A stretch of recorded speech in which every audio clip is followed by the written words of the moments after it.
अध्याय 61 दृष्टिकोण पुस्तक पलटने से भी अधिक तेजी से बदलता है। अनुवादक लेगे संपादक लेगे शरणार्थियों के लिए गढ़ में प्रवेश करना कितना मुश्किल था। वान फुगुई के अनुसार उन्होंने अपने 40 साल के जीवनकाल में केवल 4 लोगों को गढ़ में सफलतापूर्वक प्रवेश करते देखा था। वे सभी गढ़ में कुछ महत्वपूर्ण लोगों के दूर के रिश्तेदार थे। इनमें से कई लोग अपने रिश्तेदारों के पास शरण लेने के लिए गढ़ में आए थे, लेकिन गढ़ ने उन्हें वापस भेज दिया। इसलिए उन्हें शहर में बसना पड़ा और धीरे धीरे अवसर आने का इंतजार करना पड़ा। अगर महत्वपूर्ण लोगों के रिश्तेदारों के लिए गढ़ में घुसना पहले से ही इतना मुश्किल था, तो क्या लुओ शिन्यू के 3 स्थानों को देने का दावा भी संभव था। अगर आप वाकई इतने प्रभावशाली होते, तो आपको गढ़ 112 में जाने के लिए सैनिकों के साथ सौदा नहीं करना पड़ता। क्या आपको उन्हें सीधे वहां ले जाने के लिए नहीं कहना चाहिए था। मूर्ख लोग दूसरों को मूर्ख समझते हैं। रेन शियासु को लगा कि लुओ शिन्यू अपने उद्देश्य को प्राप्त करने के लिए बहुत अधिक परेशानी से गुजर रही है। भले ही वह एक शरणार्थी था, लेकिन उसमें विवेक की कमी नहीं थी। अगर कोई और मार्गदर्शक होता, तो शायद वह उसके दावों पर विश्वास कर लेता। हालांकि रेन शियासु ने ऐसा नहीं किया। अगर रेन शियासु ने उसकी शर्तें मान ली, तो गढ़ में वापस आने के बाद वह लुओ शिन्यू को कैसे खोजेगा। उसे जहाज छोड़ने से कौन रोकेगा। इसके अलावा ईमानदारी से कहा जाए तो रेन शियासु को लुओ शिन्यू और लियू बू के बारे में बिल्कुल भी अच्छी धारणा नहीं थी। दोपहर के भोजन में सुअर का मांस खाने के बाद सभी प्यासे थे। हालांकि उनका सारा बोतलबंद पानी और खाना पिकअप में ही रह गया था, या यूं कहें कि उनका ज्यादातर बोतलबंद पानी और खाना तब नष्ट हो गया जब जू जियांचू और दूसरे लोगों ने बेरहमी से प्रावधानों पर गोली चलाई। नोब एल्बन सी ओम पर नई कहानियां खोजे जू जियांचू ने रेन शियासु को देखा और पूछा, हम यहाँ पानी का स्रोत कैसे ढूंढ सकते हैं। इस समय महल ने एक कार्य सौंपा। कार्य, सभी को पानी के स्रोत का पता लगाना सिखाएं।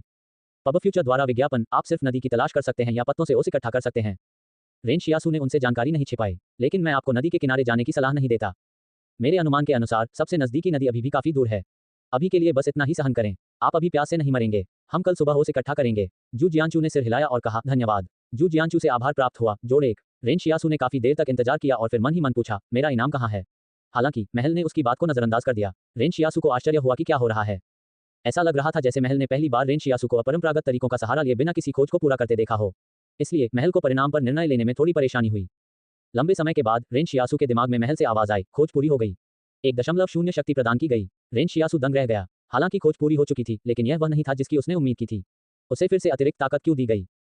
रेन शियासु सोच रहा था कि क्या महल उसकी शक्ति और निपुणता विशेषताओं को समान रूप से बढ़ाएगा।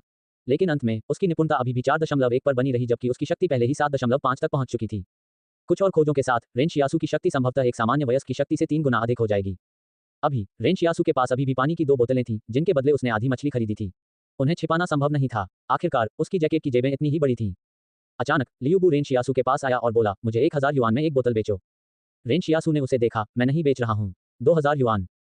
लियू बू ने उत्सुकता से कहा, क्या आप इसे मुझे 2000 युआन में बेचेंगे। मुझे बहुत प्यास लगी है। रेन शियासु को लगा कि लियू बू वाकई थोड़ी मूर्ख है। उसने लियू बू की तरफ देखा और कहा, इस तरह की जगह पर पैसे का कोई मतलब नहीं है। खाने पीने की चीजों और पानी की कीमत अनमोल है। अगर तुम्हें पानी पीना है तो खुद नदी किनारे से जाकर ले आओ। लियू बू रेन शियासु पर अपना गुस्सा निकालना चाहता था, लेकिन वह ऐसा नहीं कर सकता था क्योंकि अब उसके पास वह घमंड नहीं रहा जो पहले था। वह ये भी जानता था कि यात्रा के दौरान रेन शियासु की भूमिका उससे कहीं ज्यादा महत्वपूर्ण हो गई थी। जू जियांचू के चरित्र के आधार पर अगर उन दोनों के बीच कोई विवाद या अपूरणीय मतभेद होता, तो वह निश्चित रूप से रेन शियासु के बजाय लियू बू को छोड़ना पसंद करता। जब वह पहली बार गढ़ से बाहर आया, तो लियू बू ने सोचा कि शरणार्थी केवल गढ़ की सेवा करने के लिए वहां थे और उनके जैसे गढ़ से आने वाले लोगों को हमेशा उच्च और शक्तिशाली माना जाएगा। लेकिन अब उसे इस तथ्य का एहसास हो रहा था कि ऐसा नहीं था। पब फ्यूचर द्वारा विज्ञापन रेन शियासु ने पेड़ से तोड़े गए कुछ पत्तों से अपने हाथ साफ किए।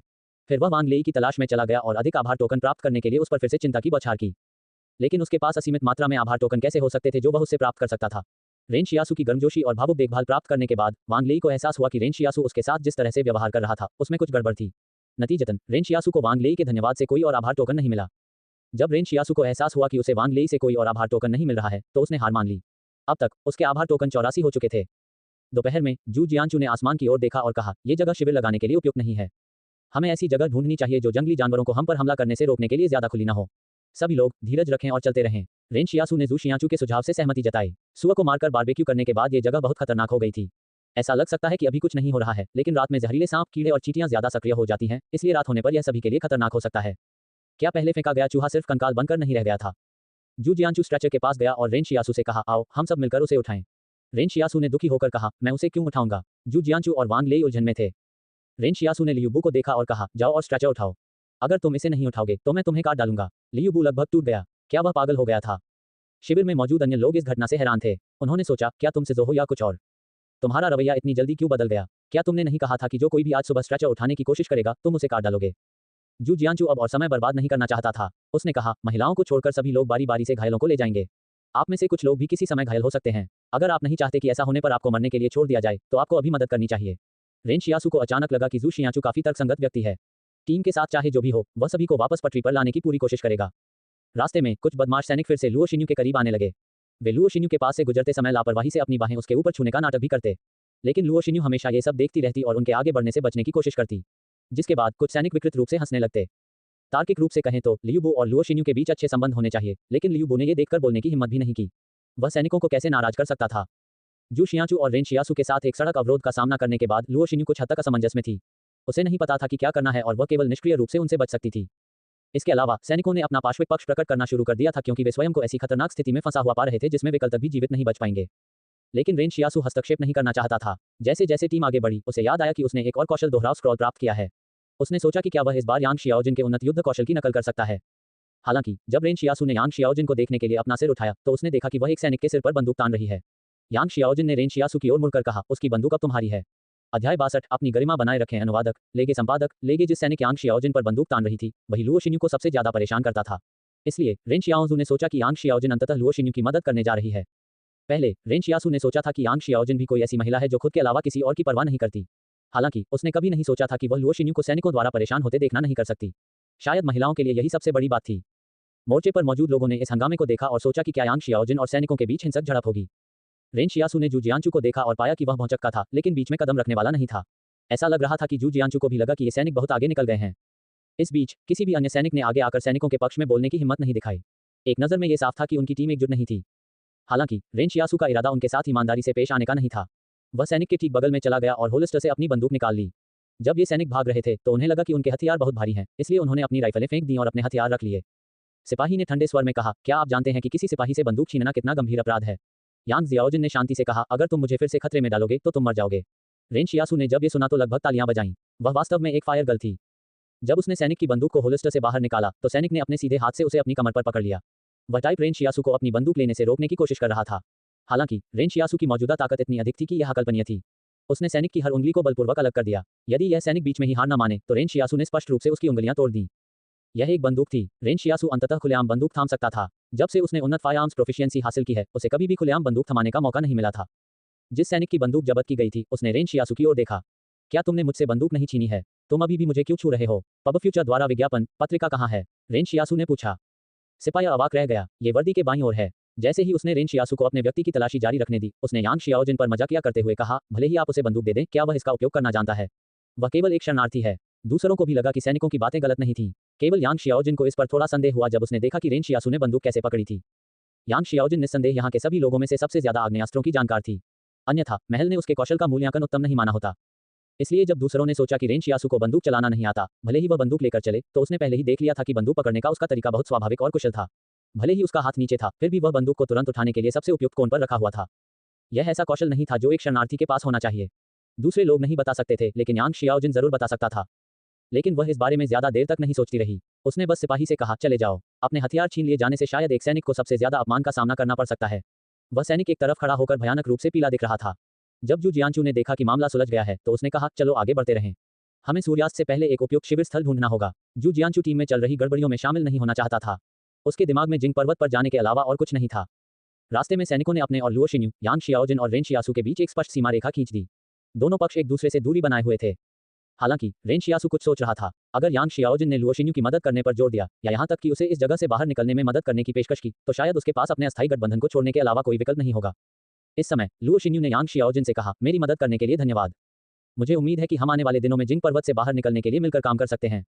लेकिन रेन शियासू ने यांग शियाओजिन की थोड़ी सी हिचकिचाहट को साफ तौर पर देखा। फिर यांग शियाओजिन ने लुओ शिन्यू से कहा, मैं तुम्हारी मदद यूं ही नहीं कर रहा हूं। मुझे वो पैसे वापस दो जो मैंने तुम्हें पहले दिए थे। लुओ शिन्यू एक पल के लिए अवाक रह गई। उसने अपने बैग से 10,000 युआन निकाले और यांग शियाओजिन को थमा दिए। उस समय आपने मुझे 5,000 युआन दिए थे, लेकिन मैं आपको 10,000 युआन लौटा दूंगी। इसे मेरी कृतज्ञता के रूप में लें। यांग शियाओजिन ने समान रूप से उसका आभार माना और बिना किसी औपचारिकता के 10,000 युआन अपनी जेब में रख लिए। लुओ शिन्यू ने यांग शियाओजिन को पैसे लेते हुए देखा तो मुस्कुराए। तो फिर तुम इस यात्रा में मेरी मदद करोगे, है ना? मुझे इसे सही करने दो। यांग शियाओजिन ने लुओ शिन्यू से कहा, मैंने कभी भी जिंग पर्वत से बाहर निकलने में आपकी मदद करने के बारे में नहीं सोचा। मैं केवल ये सुनिश्चित कर सकता हूं कि जब आप मरेंगे तो आप अपनी गरिमा बनाए रख पाएंगे। पब फ्यूचर द्वारा विज्ञापन। लुओ शिन्यू अवाक रह गया। उनकी बातचीत सुनकर रेन शियासू को समझ में आ गया कि यांग शियाओजिन का क्या मतलब था। वह केवल ये सुनिश्चित करेगी कि लुओ शिन्यू का इन सैनिकों द्वारा उल्लंघन न हो। जहां तक इस बात का सवाल है कि वह बचेगी या नहीं, उसे इस बात की ज्यादा परवाह नहीं थी। हकीकत में लुओ शिन्यू भी दयनीय थी। हालांकि वह वही थी जिसने घर से बाहर निकलने की उनकी यात्रा शुरू की थी, लेकिन वह अब किसी एक व्यक्ति पर भरोसा नहीं कर सकती थी। सड़क पर एक दोहराहा दिखाई दिया। ये दो पहाड़ी सड़कें थीं जो दो अलग अलग दिशाओं में जा रही थीं। यहाँ की छतरी इतनी ऊंची थी कि वह लगभग संपूर्ण आकाश को ढक लेती थी। वे ये भी नहीं बता सकते कि सूर्य की स्थिति क्या है और कौन सी दिशा जिंग पर्वत की ओर जाती है। जू जियांचू ने पलटकर रेन शियासू से पूछा, हम किस रास्ते जाएंगे? इस बार रेन शियासू ने महल से आवाज सुनी, क्वेस्ट, दिशाएं बताओ। रेन शियासू ने एक क्षण सोचा और फिर कहा, वहां जाओ।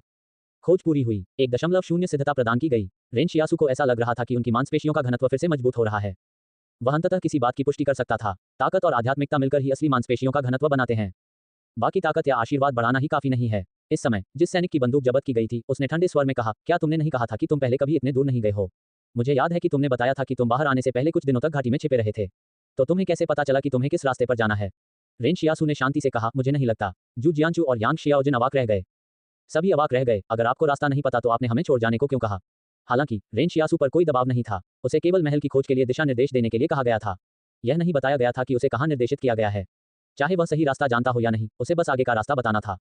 उसे सही रास्ता तो नहीं पता था, लेकिन खोज तो पूरी करनी ही थी। जू जियांचू ने थोड़ी देर से उठते हुए कहा, फिर आपने बाईं ओर क्यों इशारा किया? रेन शियासू ने कहा, हालांकि मुझे पता नहीं कि किस रास्ते पर जाना है, लेकिन मुझे पता है कि जिंग पर्वत हमारे आगे बाईं ओर हैं। नवीनतम कहानियां पढ़ें और नोवेल्स.com। ठीक है। जू जियांचू ने सिर हिलाया। फिर हम बाईं ओर चलेंगे। जब आपको कैंपिंग के लिए कोई उपयुक्त स्थान दिखे तो आप मुझे बता सकते हैं। जब शू जियांचू जंगल में कोई निर्णय लेता था तो वह अपनी राय के लिए आदतन रेन शियासू की ओर रुख करता था। और जैसा कि किगय से पता चला था, उसकी राय आमतौर पर सही होती थी। रेन शियासू रास्ते में मिलने वाले किसी भी चीड़ के पेड़ पर चढ़ जाता है और कुछ चीड़ के शांक और मोटी चीड़ की सुइयां तोड़ देता है। दूसरों को कुछ संदेह था। वे समझ सकते थे कि उसने चीड़ के टुकड़े क्यों तोड़े, क्योंकि वे चीजें खाने योग्य थीं। लेकिन उसने चीड़ की सुइयां क्यों तोड़ी? उन्होंने देखा कि रेन शियासू एक एक करके चीड़ की चीज से हल्का हरा पदार्थ निचोड़ता है और फिर उसे चाटता है। उसने दूसरों से कहा, अगर तुम लोग प्यास से मरना नहीं चाहते तो तुम मुझसे सीख सकते हो। उनमें से कुछ झिझक रहे थे क्योंकि उन्हें पता नहीं था कि उन्हें उससे सीखना चाहिए या नहीं। अंत में केवल यांग शियाओजिन और जू जियांचू बिना किसी मोटाट के देवदार के पेड़ पर चढ़ गए। अध्याय 63। वे सभी गायब हो गए हैं। अनुवादक, लेगे संपादक, लेगे जीवित रहने की प्रवृत्ति की बात करें तो रेन शियासू के अलावा जू जियांचू और यांग शियाओजिन टीम में सबसे कम दिखावटी लोग थे। जब रेन शियासू ने कहा कि चीड़ की सुइयों से निकाला गया पदार्थ पीने योग्य है, तो उन दोनों ने बिना किसी हिचकिचाहट के पेड़ पर चढ़कर उपयुक्त चीड़ की सुइयों की तलाश शुरू कर दी। उन्होंने ढेर सारे चीड़ के शंकु भी तोड़ लिए। वास्तव में रेन शियासू जैसा कोई व्यक्ति ही जो जंगल में जीवित रहा हो, वह जान सकता है कि प्रकृति उदार है। उसे इस बात की परवाह नहीं है कि इससे किसे लाभ होता है। जब तक आप प्रयास करते हैं, तब तक आप जीवित रहने के लिए प्रकृति पर निर्भर रह सकते हैं। किसी ने दुख जताते हुए कहा, अगर मुझे ऐसा करना पड़े तो जानवर बनना ही बेहतर है। मैं चाहता हूं कि अगले जन्म में मैं जानवर के रूप में जन्म लूं। रेन शियासू ने उसकी ओर देखा। जानवर उतने लापरवाह नहीं होते जितना तुम सोचते हो। मैंने सुना है कि जिराफ, जो जमीन पर पाए जाने वाले सबसे लंबे जानवर हैं, अपने शिकारियों से खुद को बचा सकते हैं क्योंकि वे आकार में बड़े होते हैं। हालांकि इसकी संभोग प्रक्रिया बहुत जटिल हो सकती है। इसलिए नर जिराफ को मादा जिराफ का मूत्र पीना पड़ता है ताकि यह पता चल सके कि वह गर्मी में है या नहीं, इससे पहले कि वह उससे प्रणय निवेदन करना शुरू करे। अगर यह उसकी उम्मीद के मुताबिक नहीं होता है तो नर जिराफ ने मूत्र व्यर्थ ही पी लिया होगा। टीम के बाकी सदस्यों को संदेह था कि रेन शियासू जानबूझकर उन्हें परेशान करने की कोशिश कर रहा था। नहीं, ये शरणार्थी बच्चा निश्चित रूप से उन्हें परेशान करने की कोशिश कर रहा था। इस समय रेन शियासू का आत्मविश्वास बढ़ा हुआ था क्योंकि अब उसके पास एक बंदूक थी। पूरे समूह में केवल 11 लोग और 7 बंदूकें थीं, जिनमें से 3 बंदूकें पहले से ही रेन शियासू और यांग शियाओजिन के हाथों में थीं। इसके अलावा रेन शियासू और यांग शियाओजिन के पास क्रमशः उन्नत आग्नेयास्त्र कौशल और उत्तम आग्नेयास्त्र कौशल था। जब तक वे जू जियांचू के साथ आमने सामने नहीं भिड़ते, उनका सरल गठबंधन निश्चित रूप से उनके खिलाफ आने वाले किसी भी व्यक्ति पर पूर्ण विजय सुनिश्चित करेगा। सभी के चीड़ की सुइयां और चीड़ के शंकु तोड़ने का इंतजार करते समय रेन शियासू के पास करने के लिए ज्यादा कुछ नहीं था। फिर उसे अपना अभी तक इस्तेमाल न किया गया स्किल डुप्लीकेशन स्क्रॉल याद आया। उसने यांग शियाओजिन की तरफ देखा और मन ही मन निर्णायक रूप से कहा, स्किल डुप्लीकेशन स्क्रॉल का इस्तेमाल करो। यादृच्छिक रूप से कॉपी किया गया लक्ष्य का उन्नत कौशल, बम बनाना। रेन शियासू दंग रह गया। उसने तुरंत कौशल सीख लिया लेकिन थोड़ा हैरान था। यांग शियाओजिन को पहले किस तरह का प्रशिक्षण मिला था? उसके सभी कौशल इतने हिंसक क्यों थे? इसके अलावा उसके आग्नेयास्त्र, बम बनाने और रस्सी कूदने के कौशल का संयोजन इतना बेमेल था। क्या ये कौशल वास्तव में एक ही व्यक्ति के थे? रेन शियासू को जिज्ञासा हुई। उसने मन ही मन पूछा, क्या लक्ष्य के पास हत्या करने का कोई हुनर है? ये जानकारी तब उजागर हो सकती है जब ये किसी पूर्व लक्ष्य के बारे में हो जिसे आपने सीखने का प्रयास किया हो। उसके पास हत्या करने का उन्नत कौशल है। रेन शियासू को अचानक कुछ याद आया और उसने पूछा, क्या लक्ष्य के पास नर्सरी राइम्स गायन है? ये जानकारी तब उजागर की जा सकती है जब ये किसी पूर्व लक्ष्य के लिए हो जिसे आपने सीखने का प्रयास किया हो। उसके पास एडवांस नर्सरी राइम्स सिंगिंग है। रेन शियासू अवाक रह गया। कितने गड़बड़ कौशल हैं। उसे लगा कि वह सचमुच पागल हो गया है जो उसने ये प्रश्न पूछे, लेकिन उसने कभी उम्मीद नहीं की थी कि उसके पास सचमुच ये कौशल होंगे और वे कौशल भी उन्नत थे। इस समय तक उनमें से सभी ने आखिरकार पाइन शंकु और पाइन सुइयों को तोड़ना समाप्त कर दिया था। रेन शियासू ने आह भरी और कहा, क्या तुम सब उन्हें अलग अलग पेड़ों से नहीं तोड़ सकते? एक ही पेड़ से सब कुछ तोड़कर तुम सबने इसे लगभग नंगा कर दिया है। जब सबने ये सुना तो उन्होंने ऊपर देखा। सचमुच पेड़ लगभग नंगा हो चुका था। रेन शियासू ने कुछ देर सोचा और कहा, क्या तुम लोगों को मुझे धन्यवाद नहीं देना चाहिए कि मैंने तुम्हें जंगल में जीवित रहने का तरीका सिखाया? बाकी लोग हैरान रह गए। फिर कई लोगों ने रेन शियासू को धन्यवाद दिया। हालांकि रेन शियासू ने पाया कि केवल जू जियांचू और यांग शियाओजिन ही उसे धन्यवाद देने में सच्चे थे। 86 साल की उम्र में कृतज्ञता के प्रतीक चिन्हों के साथ रेन शियासू हथियार को अनलॉक करने के लिए और भी अधिक उत्सुक हो गया। इसलिए उसने अपना ध्यान अपने आसपास के अन्य लोगों पर केंद्रित कर दिया। अचानक रेन शियासू को एहसास हुआ कि लुओ शिन्यू के हाथ अभी भी खाली थे। यहां तक कि लियू बू भी कई पाइन शंकु पकड़े हुए था। जब लुओ शिन्यू को एहसास हुआ कि रेन शियासू उसे घूर रहा है तो उसने शर्मिंदगी से कहा, मैं ऊपर नहीं चढ़ सकती। गढ़ की मशहूर हस्ती लुओ शिन्यू कब से इतने ऊंचे पेड़ पर चढ़ी थी? इसलिए वह अकेली थी जो खाली हाथ थी। किसी को सबसे अकेलापन कब महसूस होता है? जब सबके पास कुछ न कुछ होता है लेकिन आपके पास नहीं। उदाहरण के लिए हर किसी के पास पैसा है लेकिन आपके पास नहीं। उदाहरण के लिए सभी के पास पाइन शंकु हैं लेकिन लुओ शिन्यू के पास नहीं। लुओ जिन्यू ने रेन शियासु से कहने से पहले थोड़ा हिचकिचाया, मैं तुम्हें 10,000 युआन दूंगा तो क्या तुम मुझे कुछ तोड़ने में मदद कर सकते हो? रेन शियासु की आंखें चमक उठीं। उसने तुरंत अपने कपड़ों में लपेटे हुए सभी पाइन कोन और पाइन की सुइयों को लुओ शिन्यू की बाहों में भर दिया। अब से तुम मेरे भाई हो। लुओ शिन्यू आश्चर्यचकित हुआ। धन्यवाद। पब फ्यूचर द्वारा विज्ञापन, लुओ जिन्यू से आभार प्राप्त हुआ। जोड़ 1। रेन शियासु ने पहले अपना पानी नहीं बेचा था क्योंकि बोतलबंद पानी बहुत कीमती था। ये साफ था और साथ ले जाने में सुविधाजनक था, लेकिन पाइन कोन और पाइन सुइयां अलग थी क्योंकि वे आसानी से उपलब्ध थीं। इसके अलावा लुओ शिन्यू ने बहुत सारा पैसा देने की पेशकश की। वह 10,000 युआन से क्या कर सकता था? वह इसका इस्तेमाल 2 साल तक शहर में अच्छी जिंदगी जीने के लिए कर सकता था। उसे खाने पीने और कपड़ों की चिंता करने की जरूरत नहीं होगी। वास्तव में आपको कभी नहीं पता होगा कि आप रेन शियासु को पैसे देने से पहले उसके भाई बनेंगे या नहीं। इसे श्रोडिंगर के भाई के रूप में भी जाना जाता था। 1। लुओ जिन्यू ने उससे पाइन कोन और पाइन सुइयां ले लीं। हालांकि उसे एहसास हुआ कि रेन शियासु ने जाकर और नहीं तोड़ी। उसने उत्सुकता से पूछा, क्या तुम कुछ और पाइन कोन नहीं तोड़ने वाले हो? तुम रात को क्या खाने वाले हो? रेन शियासु ने मुस्कुराते हुए कहा, मैं चॉकलेट खाऊंगा। लुओ शिन्यू अवाक रह गया। रेन शियासु के पास अभी भी वह चॉकलेट थी जिसके लिए उसने लुओ शिन्यू से सौदा किया था। ऐसा हुआ कि पिछले कुछ दिनों से जब वह चॉकलेट अपने साथ लेकर चल रहा था तो वह थोड़ी पिघल गई थी। हालांकि देर से पतझड़ आ रहा था, फिर भी उसके शरीर की गर्मी उसकी जेबों से होकर गुजर रही थी। शुरुआत में जब यांग शियाओजिन ने कहा कि चॉकलेट पिघल जाएगी तो उसे यकीन नहीं हुआ। आखिरकार उसने पहले कभी चॉकलेट नहीं खाई थी। उसने यान लियुवान को चॉकलेट चखाने के लिए इसे वापस लाने की योजना बनाई थी, लेकिन ऐसा लग रहा था कि वह इसे वापस नहीं ला सकता। एक पल में लुओ शिन्यू की कृतज्ञता गायब हो गई। वह चॉकलेट वही थी जो उसने उससे ठगी थी। शाम ढलने से पहले रेन शियासु को एक बहुत बड़ा गड्ढा मिला जो शिविर लगाने के लिए उपयुक्त था। एक चट्टान से बाहर निकली हुई थी जिससे एक बहुत बड़ा ओवहैंग बन गया था जो एक गुफा की तरह एक प्राकृतिक अर्ध खुला आश्रय बन गया था। रेन शियासु ने एक खुले स्थान से गुजरते हुए आकाश में कुछ सिरोक्यूमुलस बादल देखे। हालांकि वह इसके पीछे के सिद्धांत को नहीं समझ पाया, लेकिन वह जानता था कि यह बारिश का संकेत है। अब वे बेहतर आराम कर सकते थे क्योंकि उन्हें एक चट्टान मिल गई थी जो उन्हें हवा और बारिश से बचाती थी। जब वे इस चट्टानी ढलान के नीचे बैठे थे तो बारिश होने लगी। जू शियाचू ने रेन शियासु की ओर मुड़कर पूछा, क्या हम बारिश का पानी पी सकते हैं? नहीं, रेन शियासु ने अपना सिर हिलाया। भले ही यह अब इतना अम्लीय नहीं है, फिर भी आप अम्लीय वर्षा पीने से मर सकते हैं। रेन शियासु अभी भी इस बात को लेकर अनिश्चित थे कि अम्लीय वर्षा कैसे बनती है और किन मानदंडों के आधार पर इसे अम्लीय वर्षा के रूप में वर्गीकृत किया जाता है। इसलिए वे अम्लीय वर्षा के खतरे के स्तर का मोटे तौर पर वर्णन करने के लिए केवल अम्लता शब्द का उपयोग कर सकते थे। अचानक खोह के बाहर जंगल से कुछ अजीब सी आवाजें आईं, लेकिन यह आवाजें एक पल में ही दूर चली गईं, जिससे रेन शियासु और उसके साथियों को प्रतिक्रिया करने का समय भी नहीं मिला। ठीक इसी समय गड्ढे में सबसे नीचे बैठे व्यक्ति ने कहा, देखो, किसी ने यहाँ कुछ शब्द उकेरे हैं।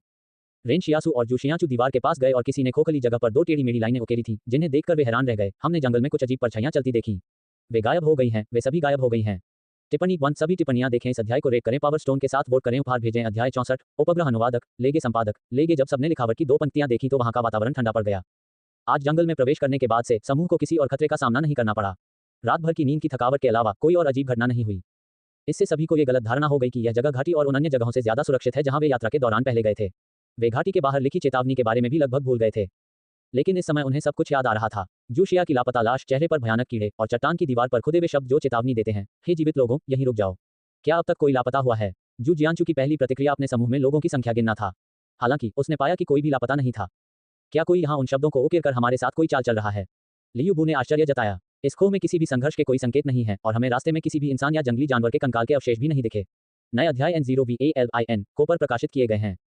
1 मिनट रुको, लियू बू के शब्दों ने रेन शियासु को चौंका दिया। वास्तव में ये सबसे अजीब बात थी जो हो रही थी।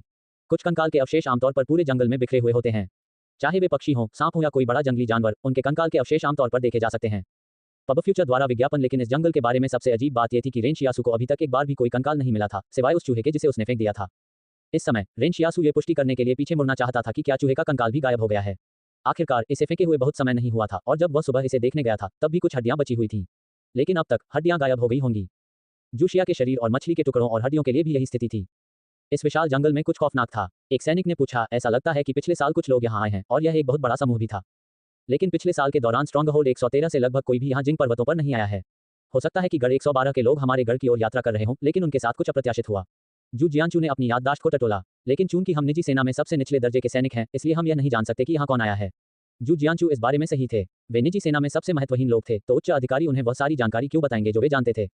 किसी ने कहा, क्या ऐसा हो सकता है कि हमें यहाँ इसलिए भेजा गया क्योंकि यहाँ आई टीम के साथ कुछ हुआ था, और जब गढ़ में उच्च अधिकारियों को इसके बारे में पता चला तो उन्होंने हमें जांच करने के लिए भेजा। अगर उस टीम के पास सैटेलाइट फोन होता तो उन्हें गढ़ तक सूचना भेजने में सक्षम होना चाहिए था, है ना? ये पहली बार था जब रेन शियासु ने सैटेलाइट फोन शब्द के बारे में सुना था। श्री झांग ने स्कूल में भी इसका जिक्र नहीं किया था। उन्होंने कई बार इस बारे में सोचा था और उनका मानना था कि विभिन्न गधों के बीच किसी तरह का संचार होना चाहिए, और ऐसा लगता था कि उनका संचार इस सैटेलाइट फोन के जरिए होता था जिसके बारे में वे बात कर रहे थे। रेन शियासू ने यांग शियाओजिन से फुसफुसाते हुए पूछा, सैटेलाइट फोन क्या है? मैंने मिस्टर झांग से सुना है कि गढ़ में टेलीफोन नाम की कोई चीज है, लेकिन सैटेलाइट फोन क्या है? यांग शियाओजिन ने उसकी ओर देखा और कहा, मानव जाति ने प्रलय से पहले के कई उपग्रहों पर नियंत्रण कर लिया है, इसलिए हम विभिन्न गढ़ों के बीच संचार बनाए रख सकते हैं। किसी ने गुस्से से कहा, अगर उच्च अधिकारियों को पता था कि वे लापता हो गए हैं, तो ये स्पष्ट है कि वे हमें यहाँ भेजकर हमें मौत के घाट उतारना चाहते हैं। क्या वे ये पुष्टि करने के लिए मानव जीवन का उपयोग करने के बारे में सोच रहे थे कि यह खबर सच थी या नहीं? अगर हम यहाँ भी मर जाते हैं तो इसका मतलब होगा कि यह जगह वाकई खतरनाक है। यह कोई आश्चर्य की बात नहीं है कि हमें इस बार कोई सैटेलाइट फोन भी नहीं दिया गया। ऐसा लगता है कि वे अपने नुकसान को कम करने की कोशिश कर रहे हैं, है ना? क्या हमारी जान सैटेलाइट फोन से कम मूल्यवान हो सकती है? जू जियांचू ने उसकी ओर देखा और कहा, जब तुम्हारे पास इतनी कम जानकारी है तो बेबुनियाद अनुमान मत लगाओ। इसके अलावा तुम्हारी अटकलें भी तर्कसंगत नहीं हैं। वास्तव में सिपाही उस समय बहुत डरा हुआ था और समझदारी से बोल नहीं पा रहा था। इसलिए जू जियांचू उसकी धारणाओं से सहमत नहीं था। हालांकि रेन शियासू ने शब्दों की दो पंक्तियों को ध्यान से देखा और कहा, दीवार पर इन शब्दों को उकेरने के लिए किसका इस्तेमाल किया गया था? मुझे लगता है कि यह संगीन जैसी कोई चीज रही होगी। आम लोगों द्वारा इस्तेमाल की जाने वाली रोजमर्रा की चीजों का इस्तेमाल करके चट्टान की सतह पर इतने गहरे निशान बनाना संभव नहीं है। जू जियांचू ने सिर हिलाया। ये गढ़ 112 के सैनिक होने चाहिए। उसने सभी की ओर मुड़कर कहा, आज रात अच्छी नींद लें। अगर कोई रात में शौच के लिए बाहर जाना चाहता है तो सुनिश्चित करें कि वे 3 के समूह में एक साथ जाएं। ये व्यवस्था बेवजह गायब होने की घटनाओं को फिर से होने से रोकने के लिए की गई थी। अगर वे खतरे में भी पड़ जाते तो यह संभव नहीं था कि 3 लोग मदद के लिए चिल्लाए नहीं। जू शियांचू ने आगे कहा, और आज रात सभी को बारी बारी से पहरा देना होगा। ये कैसा रहेगा? मैं दूसरों के आने से पहले पहली शिफ्ट संभाल लूंगा। महिलाओं को पहरा देने की जरूरत नहीं है। रेन शियासू ने व्यवस्था स्वीकार कर ली, लेकिन सोचा कि रात को पहरा देने का कोई मतलब नहीं है। उन्हें न केवल बाहरी खतरों से बचना था, बल्कि टीम के अंदरूनी खतरों से भी सावधान रहना था। आखिरकार यांग शियाओजिन और उसने एक सैनिक से बंदूक छीनी थी, इसलिए यह पूरी संभावना थी कि सैनिक आधी रात में उस पर हमला करने की कोशिश करेगा। लेकिन इस समय यांग जियाओजिन ने रेन जियासू से कहा, तुम रात के पहले भाग में निगरानी रखो, जबकि मैं दूसरे भाग की देखभाल करूंगा। ठीक है, रेन शियासू ने सिर हिलाया। उनके अस्थायी गठबंधन का एक और बुनियादी आधार था, उनके पास एक दूसरे को नुकसान पहुंचाने का कोई कारण नहीं था।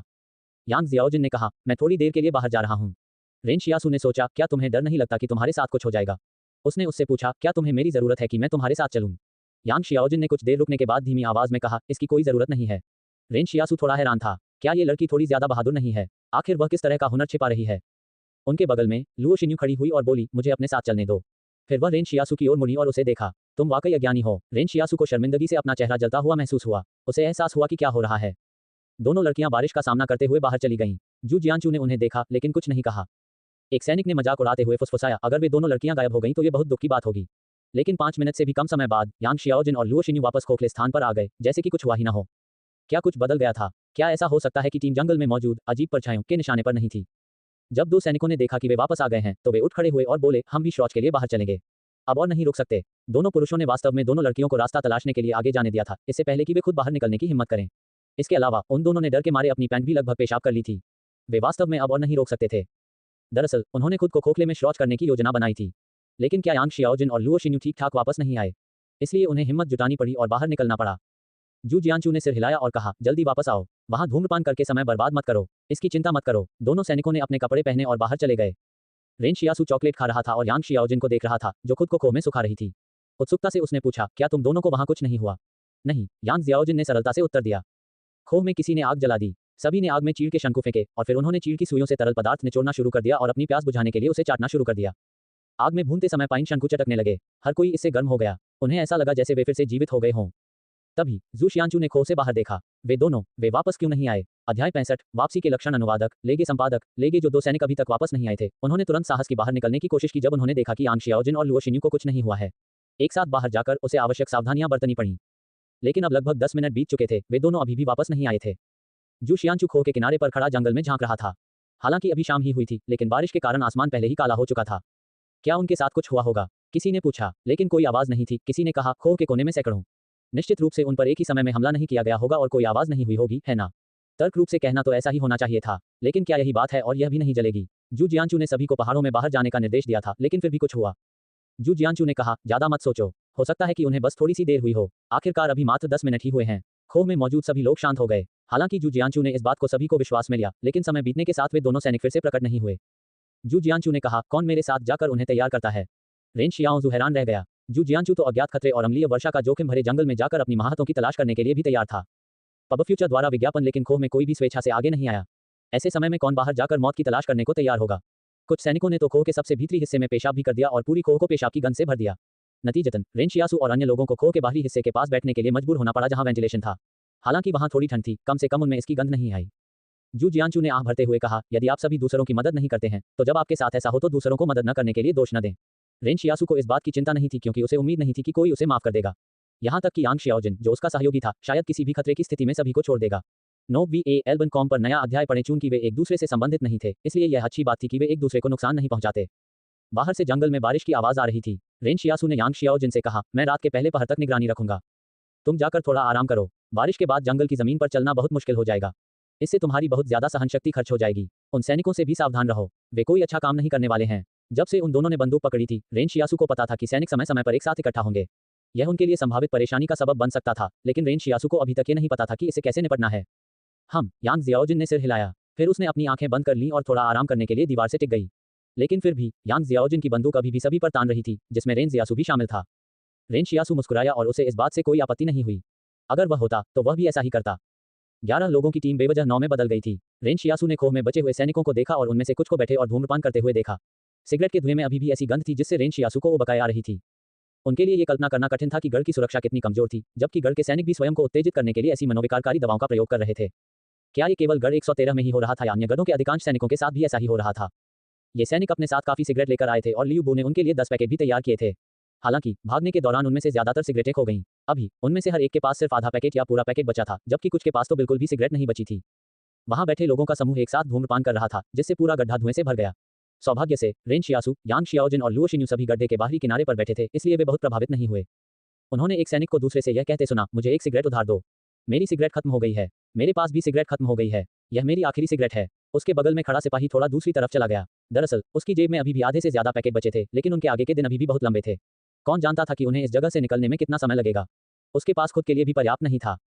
जो सिपाही सिगरेट पीना चाहता था, उसने दूसरों की ओर देखा और कहा, मुझे एक सिगरेट उधार दो। जब हम गढ़ में वापस पहुंचेंगे तो मैं तुम्हें एक पैकेट लौटा दूंगा। पब फ्यूचर द्वारा विज्ञापन इस समय तक उसकी वापसी शुरू हो चुकी थी। उसने सिगरेट पीने के लिए ऐसा वादा करने में संकोच नहीं किया। और गढ़ में सिगरेट सस्ती नहीं थी। कौन जानता है कि हम जिंदा वापस गढ़ में पहुंच भी पाएंगे या नहीं। किसी ने उपहास किया, उस समय तुम क्या कीमत चुकाओगे अपनी जान से? रेन शियासु ने आह भरी। ये सैनिक वास्तव में एक अव्यवस्थित भीड़ की तरह थे। जबकि उनके 2 साथियों की जान अभी भी दांव पर लगी हुई थी, वे कुछ सिगरेटों को लेकर आपस में झगड़ पड़े। जिस सैनिक को वापसी के लक्षण दिखने लगे थे, वह सिर्फ तभी खोह में बैठ सकता था जब उसे सिगरेट नहीं मिलती थी। रेन शियासु ने उसे देखा कि वह कांपने लगा था और उसके माथे पर पसीने की बूंदें बनने लगी थी। यद्यपि ये सैनिक झाड़ू के मजदूरों की तुलना में बेहतर गुणवत्ता वाली सिगरेट पीते थे, फिर भी उनमें धूम्रपान छोड़ने के लक्षण अधिक तीव्र थे। यदि इस समय उन्हें किसी खतरे का सामना करना पड़े तो यह शायद खड़ी भी नहीं हो सकती, प्रतिरोध करना तो दूर की बात है। रेन शियासु ने लुओ शिन्यू को देखा, जो अभी भी जाग रहा था, और कहा, आखिर यह कैसा है? उस गढ़ के अंदर तुम कहां से हो? ये वास्तव में एक ऐसा प्रश्न था जिसके बारे में रेन शियासु को सबसे अधिक जिज्ञासा थी, क्योंकि वह हमेशा से ही गढ़ में रहना चाहती थी, क्योंकि शहर में सभी बेहतरीन गुणवत्ता वाली दैनिक जरूरतों को चुना जाता था और गढ़ में पहुंचाया जाता था। अंदर के लोगों को मकई की रोटी खाने की जरूरत नहीं थी, वे हर दिन अपना चेहरा धो सकते थे और ऐसा कहा जाता था कि उनके पास बिजली भी थी। रेन शियासु और यान लियुवान ने सोचा कि यह स्थान स्वर्ग है, लेकिन अब ऐसा लग रहा था कि यह उतना सुंदर नहीं है जितना उन्होंने कल्पना की थी। लुओ शिन्यू को खुशी हुई जब रेन शियासु ने उससे बात करने की पहल की। उसे अभी भी यात्रा के दौरान उस पर बहुत भरोसा करने की जरूरत थी। उन्होंने फुसफुसाते हुए बताया, वास्तव में ऐसे लोग हैं जिन्होंने उन्हें ऐसा बनाया है। एक गढ़ में निजी सेना द्वारा विद्रोह हुआ और अन्य गढ़ों के पर्यवेक्षकों ने धीरे धीरे सैनिकों के प्रति दुर्भावना रखना शुरू कर दिया। जबकि बड़े लोगों को उम्मीद थी कि उनकी रक्षा करने के लिए लोग होंगे, वे चाहते थे कि उनके सैनिक वफादार रहें और कोई मन न रखें। इसलिए ये सिगरेट उनके मन को खत्म करने का सबसे अच्छा साधन है। रेन शियासु ने पूछा, क्या इस चीज का बहुत अधिक सेवन करना ठीक है? बिल्कुल नहीं, लुओ शिन्यू ने कहा, गढ़ में कुछ दिग्गज लाशों की तरह व्यवहार करते हैं और परिणामस्वरूप उनकी कुछ पत्नियां दूसरों के साथ भाग गईं। गढ़ में बहुत गिरी है। रेन शियासु ने आह भरी। ये कुछ भी नहीं है, लुओ शिन्यू ने कहा, मैंने एक 60 वर्षीय महिला को एक दर्जन जिगोलों के साथ देखा है, जिसके पास पैसे देकर पाल रही है। आप कह सकते हैं कि वह बर्बादी को लूट रही है। रेन शियाओजू दंग रह गया। एक 60 वर्षीय व्यक्ति, मुझे नहीं लगता कि आदमियों को लूटना इसका सही वर्णन है। लुओ शिन्यू चौंका, तो फिर क्या होगा? रेन शियासु ने कुछ क्षण सोचने के बाद कहा, बुढ़ापे में बच्चा पैदा करना। लुओ शिन्यू अवाक रह गया। लुओ शिन्यू को यह एहसास हुआ कि रेन शियासु का दिमाग दूसरों से थोड़े अलग तरीके से काम कर रहा था। यह कोई आश्चर्य की बात नहीं थी कि शहर के सभी लोगों ने कहा कि वह दिमाग से बीमार है। वह स्पष्ट रूप से एक सामान्य व्यक्ति था, फिर भी उसमें मानसिक बीमारी के लक्षण दिखाई दिए। आखिर उसका दिमाग कैसे काम करता था? इस बार गुफा में से किसी ने चिल्लाकर कहा, यह क्या है? ये तो बहुत गीला है। ऐसा कहने के बाद समूह गुफा से बाहर भाग गया, जैसे कि उन्हें बहुत बड़ा झटका लगा हो। रेन शियासु ने गुफा में देखा, लेकिन आश्चर्यचकित रह गया। अंदर कुछ भी नहीं था। अध्याय 66। एक व्यापारी अनुवादक, लेगे संपादक। लेगे रेन शियासु भूत प्रेत और इस तरह की चीजों में विश्वास नहीं करता था, इसलिए जब उसे खोखले में कुछ नहीं दिखा तो उसने स्थिति का विश्लेषण किया। 1 मिनट रुको। रेन शियासु को समझ में आ गया कि क्या चल रहा था। उसने देखा कि छत से पानी की बूंदें जमीन पर टपक रही थीं। ये संभवतः बारिश के पानी के कारण गीला था, जो खोखले की छत से रिसकर नीचे टपक रहा था। जो सैनिक घबरा गया था वह बस बहुत तनाव में था और घबराहट की स्थिति में आ गया था। नतीजतन उसने सोचा कि पानी की बूंदें किसी काल्पनिक दुश्मन, जैसे कि लार टपकाते राक्षस के कारण थीं। लेकिन जब रेन शियासु ने यह देखा तो उसे एक खजाना मिल गया। उसने दूसरों से कहा, आप सभी यहाँ से सीधे पानी ले सकते हैं। खोखले की छत एक प्राकृतिक फिल्टर है जो पानी को कुएं के पानी से थोड़ा साफ बनाती है। बेशक अगर आप अभी भी चिंतित हैं तो आप इसे पीने से पहले उबाल भी सकते हैं। जू जियांचू ने गंभीरता से पूछा, क्या आपको यकीन है कि यह पानी पीने योग्य है? हाँ, रेन शियासू ने कहा, यह संभवतः जंगल में मिलने वाले पानी के सबसे स्वच्छ स्रोतों में से एक है। कभी कभी झरने का पानी भी इससे ज्यादा सुरक्षित नहीं होता। जब जू जियांचू ने यह सुना तो उसने अपनी पानी की आपूर्ति बढ़ाने के लिए अपनी सैन्य कैंटीन से पानी लिया। हालांकि चीड़ की सुइयां शरीर से पानी की कुछ कमी को पूरा कर सकती थी, लेकिन यह बहुत कम था। इससे केवल यह सुनिश्चित हो सकेगा कि कोई भी व्यक्ति प्यास से न मरे। जू जियांचू ने पानी के स्रोत को ज्यादा देर तक जमा नहीं किया। अपनी सैन्य कैंटीन को कैंपफायर के ऊपर लटकाने के बाद उसने दूसरों से कहा, आप लोगों को भी पानी पीना चाहिए। एज बाय पब फ्यूचर बाकी लोग शू शियांचू की तरह नहीं थे, जिनके पास अभी भी पानी रखने और उसे उबालने के लिए सेना द्वारा जारी कैंटीन थी। वे केवल अपने मुंह से पानी इकट्ठा कर सकते थे, उसे उबालना तो दूर की बात थी। नवीनतम कहानियों को novel.n.com पर फॉलो करें। भीड़ पानी के स्रोत के नीचे धक्का मुक्की कर रही थी। सैनिकों के लिए ये ठीक था क्योंकि उनमें से प्रत्येक ने थोड़ी देर के लिए बारी बारी से पानी पिया। लेकिन लियू बू की हालत इससे ज्यादा दयनीय नहीं हो सकती थी क्योंकि कोई भी उसे पानी का स्वाद नहीं चखने देता था। थोड़ी देर बाद एक सैनिक ने गुस्से में कहा, किसी के लिए एक एक बूंद पानी पीना कैसे काफी है?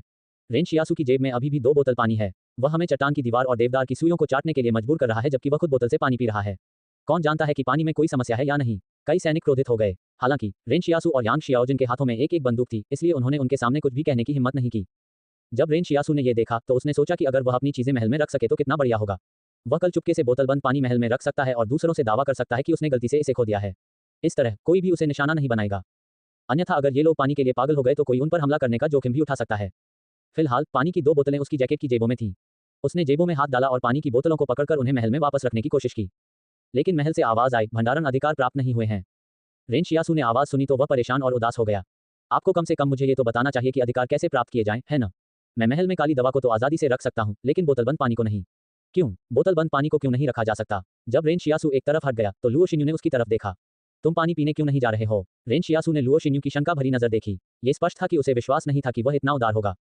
रेन शियासू मुस्कुराया, मैं बोतलबंद पानी पीऊंगा। लुओ शिन्यू अवाक रह गया। इस क्षण में लुओ शिन्यू को एहसास हुआ कि रेन शियासू वास्तव में किसी भी समय लोगों को परेशान करने में माहिर था। हालांकि वह नहीं जानती थी कि रेन शियासू ने पानी के स्रोत को दूसरों के लिए छोड़ने का फैसला करने से पहले वास्तव में इस पर सावधानीपूर्वक विचार किया था। सबसे पहले हर कोई प्यासा था और थोड़ा थोड़ा करके टपकने वाला पानी का स्रोत निश्चित रूप से अपर्याप्त होगा। एक अलौकिक प्राणी के रूप में जू जियांचू जब तक चाहे पानी के स्रोत को जमा कर सकता था और कोई भी कुछ भी कहने की हिम्मत नहीं करेगा। लेकिन रेन शियासू ऐसा नहीं था। कुछ लोग पहले से ही इस बात से ईर्ष्या कर रहे थे कि उसके पास अभी भी 2 बोतल पानी है, इसलिए उसे उन्हें जमा करने की जरूरत नहीं थी। पब फ्यूचर द्वारा विज्ञापन जंगल में जीवित रहने के सिद्धांतों में से एक ये था कि बहुत ज्यादा लालची न बने। इसके अलावा रेन शियासू को शू शियांचू को यह समझाना था कि अगर वह जंगल में जीवित रहना चाहता है तो टीम में सबसे जरूरी व्यक्ति वह रेन शियासू है। अगर रेन शियासू को शू शियांचू जैसे अलौकिक प्राणी का साथ मिल जाए तो क्या यह बेहतर नहीं होगा? इसके अलावा हॉलवे में गंध बहुत तीखी थी। ऐसे तनावपूर्ण माहौल में लुओ शिन्यू शुरू में बहुत डरी हुई थी, इसलिए उसने रेन शियासू से बात की ताकि वह अपने डर को कम कर सके। आखिरकार किसी से बात करना हमेशा बेहतर होता है। वास्तव में यह तरीका बेहद कारगर था। जब रेन शियासू ने बुढ़ापे में बच्चे पैदा करने के बारे में बात की तो लुओ शिन्यू को अब डर नहीं लगा। उसके दिमाग में सिर्फ दीर्घवृत्तों की एक श्रृंखला थी। रेन शियासू ने पूछा, क्या आप जानते हैं कि सैनिक जो सिगरेट पीते हैं वे कहां से आती हैं? मुझे नहीं लगता कि स्ट्रॉन्गहोल्ड 113 के पास ऐसा कुछ उगाने के लिए कोई उपयुक्त जगह है ना? तुम्हें नहीं पता? लुओ शिन्यू ने हैरान होकर पूछा। वान फुगुई ने कहा कि तुम्हें लुओ लैंग का समर्थन प्राप्त है, तो तुम्हें इसके बारे में कुछ भी कैसे नहीं पता? लुओ लैंग का इससे क्या लेना देना है? रेन शियासू दंग रह गया। हालांकि उसे लुओ लैंग से एक बैनर मिला था, लेकिन उसका और बॉस लुओ का कोई और लेन देन नहीं था। बॉस लुओ स्ट्रॉन्गहोल्ड 113 में किंग कंसोर्टियम का प्रतिनिधि है, लुओ शिन्यू ने समझाया। गढ़ में उसका काम का पद क्या है? रेन शियासू ने पूछा। हालांकि उसने वान फुगुई को हर दिन बॉस लुओ का नाम लेते सुना था, लेकिन रेन शियासू को एहसास हुआ कि वह वास्तव में बॉस लुओ के बारे में ज्यादा नहीं जानता था। बॉस लुओ के पास कोई पद नहीं है। लुओ शिन्यू ने आश्चर्य से रेन शियासू को देखा। ठीक है, ऐसा लगता है कि आप वास्तव में कुछ नहीं जानते। वह केवल कुछ कारखानों को नियंत्रित करता है जो धातु विज्ञान, जल उत्पादन और रासायनिक संयंत्रों से संबंधित हैं। यदि आपको पूछना है कि उसका पद क्या है, तो उसे सख्ती से एक व्यवसाय माना जाता है। रेन शियासू ने एक पल सोचने के बाद कहा, एक व्यापारी को गढ़ में फैसले लेने का अधिकार कैसे मिलता है? उसने सोचा था कि बॉस लुओ सिर्फ एक गढ़ ओवरसियर था। उनके लिए नौकरी का पद रखना अनावश्यक है। लुओ शिन्यू ने असहाय होकर कहा, वे गढ़ के पर्यवेक्षकों के ऊपर आकाश की तरह हैं। जब कुछ नहीं होता है तो सभी लोग शांति से एक साथ रहते हैं, लेकिन जब कुछ होता है तो वह व्यवसाय निश्चित रूप से गढ़ का निर्णय निर्माता होगा। क्या उसके चारों ओर कोई सेना है? रेन शियासू ने कुछ सोचने के बाद पूछा। लुओ शिन्यू ने उसकी ओर देखा और कहा, हाँ, उसके पास एक ऐसी सेना है जो इन निजी सैनिकों से कई गुना ज्यादा शक्तिशाली है। गढ़ 113 में तैनात लड़ाकू ब्रिगेड आपकी कल्पना से कहीं ज्यादा है। वे इन निजी सैनिकों की तरह बिल्कुल भी नहीं है जिन्हें आप देख रहे हैं। इसका मतलब था कि गढ़ में 2 अलग अलग तरह की सेनाएं तैनात थीं। हालांकि गढ़ में नामात्र के पर्यवेक्षक थे, लेकिन उनका अधिकार सिर्फ नाम के लिए था। अगर वे विरोध नहीं करते तो संघ उन्हें अपनी कठपुतली के रूप में विलासितापूर्ण जीवन जीने की अनुमति देता। लेकिन अभी भी कुछ ऐसा है जो मुझे समझ में नहीं आया। रेन शियासू ने पूछा, वे गढ़ पर नियंत्रण क्यों नहीं कर लेते और खुद पर्यवेक्षक क्यों नहीं बन जाते? क्या कठपुतलियों का समर्थन करना अनावश्यक नहीं है? लुओ जिन्यू ने कहा, क्योंकि किंग कंसोर्टियम इस दुनिया में एकमात्र संगठन नहीं है। ये सुनकर रेन शियासू को समझ में आया। 100 से ज्यादा गधों का नियंत्रण सिर्फ कुछ संगठनों के हाथ में था। हालांकि वे गधों पर नियंत्रण पाने के लिए मिलकर काम करते थे, लेकिन उनके बीच शक्ति का एक नाजुक संतुलन था। सहयोग के कुछ अजीब तरीकों का इस्तेमाल करके वे अपने लिए संसाधन हड़प लेते थे। तो किंग कंसोर्टियम ही वह था जिसने स्ट्रॉन्गहोल्ड 113 को सिगरेट की आपूर्ति की थी? रेन शियासू ने पूछा। अध्याय 67। ऐसा नहीं है कि आपके पास कुछ भी नहीं बचा है। अनुवादक, लेगे संपादक, लेगे निजी सेना को सभी सिगरेट की आपूर्ति की गई थी, किंग कंसोर्टियम द्वारा अन्य स्थानों से जमा किए गए थे। आपने पहले ट्रकों के बेड़े को देखा है ना? उन्होंने आपूर्ति की थी, वह सिगरेट के अलावा और कुछ नहीं था। लुओ जिन्यू ने कहा, वास्तव में अन्य गधों में भी यही हो रहा है। हालांकि विभिन्न गधों के पर्यवेक्षकों को पता है कि वे नकलची हैं, लेकिन हमेशा कुछ ऐसे लोग होते हैं जो अपने बंधन से मुक्त होने की कोशिश करते हैं। रेन शियासु ने सिर हिलाया। ऐसा लग रहा था कि वह निजी सेना की ताकत के आधार पर संघ की शक्ति को माप नहीं सकती थी। रेन शियासु ने लुओ शिन्यू से दिन भर में काफी कुछ सीखा था और उसे यह सारी जानकारी सिखाई थी। मैं एक अंतिम प्रश्न पूछूंगा, रेन शियासु ने पूछा, आपने लियू बस जैसे व्यक्ति को अपना मैनेजर क्यों चुना? लुओ शिन्यू भी बिल्कुल मूर्ख नहीं थी, तो फिर उसने लियू बु को क्यों चुना? लुओ शिन्यू ने बताया, वह गढ़ के रसद विभाग के एक संयुक्त प्रमुख का छोटा भाई है।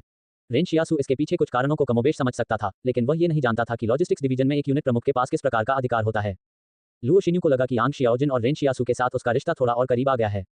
उन्होंने एक पल के लिए झिझकी और फिर बोली, क्या तुम मुझे इस जगह से जिंदा बाहर निकलने में मदद कर सकते हो? मेरे पास यहाँ जंगल में कुछ भी बचा नहीं है और मैं सिर्फ तुम दोनों पर निर्भर रह सकती हूँ। रेन शियासु ने अपना सिर हिलाया और कहा, ऐसा नहीं है कि आपके पास कुछ भी बचा नहीं है। लुओ शिन्यू अचंभित रह गया। क्या मतलब है तुम्हारा? तुम्हारी अभी भी इतनी हिम्मत है कि तुम मुझसे कह रहे हो कि मैं यहाँ से जिंदा निकल दूं? ऐसा ही कुछ। रेन शियासु ने लुओ जिन्यू को नजरअंदाज कर दिया। लुओ शिन्यू को इस अंधेरी और बरसाती रात में रेन शियाओजू ने उलझन में डाल दिया था। उसके पास अभी भी कुछ बचा क्या था? क्या उसके पास अभी भी उससे कुछ मांगने की हिम्मत थी? ये कौन सी भाषा प्रवीणता है? क्या हम एक ही भाषा बोल रहे हैं? ये वह समय था जब लुओ शिन्यू को यह एहसास हुआ कि उनका घनिष्ठ संबंध केवल एक भ्रम था। पब फ्यूचर द्वारा विज्ञापन वास्तव में रेन शियासु को लुओ शिन्यू काफी दयनीय लगी। वह जंगल में अकेली थी, जिस पर कोई भरोसा नहीं कर सकता था और कोई ऐसा भी नहीं था जो उसकी मदद करने को तैयार हो। वह इन गुंडे सैनिकों से घिरी हुई थी जो उसका फायदा उठाने की कोशिश करते रहते थे।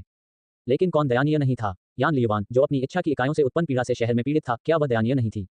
अगर रेन जियासु ने किसी को इस स्थान से बाहर निकालने में मदद करने का वादा किया, तो ये यान लियुवान के प्रति गैर जिम्मेदाराना होगा। जब तक रेन शियासु अपने भाग्य पर निर्भर रहेगा, यान लियुवान को अपनी किस्मों से और भी अधिक पीड़ित होना पड़ेगा। हालांकि यान लियुवान को आमतौर पर इच्छा करने के बाद केवल सिरदर्द या बुखार होता था, लेकिन समस्या ये थी कि अगर रेन शियासु ने मृत्यु से बचने के लिए अपनी किस्मत का इस्तेमाल किया, तो यान लियुवान को न केवल सिरदर्द या बुखार जैसे सामान्य प्रकारों का सामना करना पड़ेगा। ये संरक्षण के नियम द्वारा दंडित एक शक्ति थी। यदि एक पक्ष अधिक भाग्यशाली होता है, तो दूसरा पक्ष अधिक दुर्भाग्यशाली हो जाता है। जिस क्षण यान लियुवान ने रेन शियासु के लिए इच्छा व्यक्त की, उसने अपना जीवन रेन शियासु के हाथों में सौंप दिया था। इसलिए यान लियुवान की खातिर रेन शियासु किसी से यह वादा नहीं कर सकता था कि वह उन्हें यहाँ से जीवित निकलने में मदद करेगा। अन्य लोगों का जीवन यान लियुवान के जीवन जितना मूल्यवान नहीं था। जब यांग जियाओजिन आधी रात को जाग गई, तो उसने रेन जियासु को देखा और कहा, अब सोने की बारी है। रेन शियासु ने सिर हिलाया। फिर उसने थोड़ी नींद लेने के लिए अपनी आकृति बंद कर ली। उसे लगभग 30 घंटों से कोई आराम नहीं मिला। अपने पड़ोसियों की स्थिति में उसे इतना भी मंजूर नहीं हो रहा था। रेन शियासु अर्धचेतन अवस्था में कुछ प्रश्नों के बारे में आश्वस्त रहे। यांग शियाओजिन की पहचान क्या है? क्या वह किंग कंसोर्टियम की कथित लड़ाकू ब्रिगेड से संबंधित है? नहीं, ये सही नहीं हो सकता। अगर वह लड़ाकू ब्रिगेड से होती, तो उसे टीम में शामिल होने के लिए अपनी पहचान छिपाने की जरूरत नहीं होती, है ना? इसके अलावा उसे अपने साथ शामिल होने के लिए लुओ जिन्यू को पैसे भी देने पड़े। रेन शियासु के विचार में, यदि गढ़ 113 पर तैनात किंग कंसोर्टियम की लड़ाकू ब्रिगेड को किसी मिशन में शामिल होने के लिए भेजा जाता, तो क्या निजी सेना के सैनिक उसे भगवान की तरह सम्मान नहीं देते? अंततः वह प्रभु था जिसके पास गढ़ में जीवन और मृत्यु को नियंत्रित करने की शक्ति थी। रेन शियासु यांग शियाओजिन के इरादे को समझ नहीं सका, इसलिए वह केवल उसकी पहचान को लेकर ही संदिग्ध रह गया। सुबह सुबह खोखलापन पूरी तरह शांत था। यांग शियाओजिन जागने के बाद फिर से घुसपैठ महसूस कर रही थी। उसे इस क्षेत्र में प्रासंगिक प्रशिक्षण मिला था, इसलिए वह जिस तरह से सोती थी वह ज्यादातर लोगों की कल्पना से परे थी। वह वास्तव में समय रहते सतर्क रहने में सक्षम थी। ये कुछ ऐसा था जिसे सामान्य लोग नहीं समझ सकते थे, ठीक उसी तरह जैसे आज के समय में भी सामान्य लोग अलौकिक प्राणियों को नहीं समझ सकते हैं।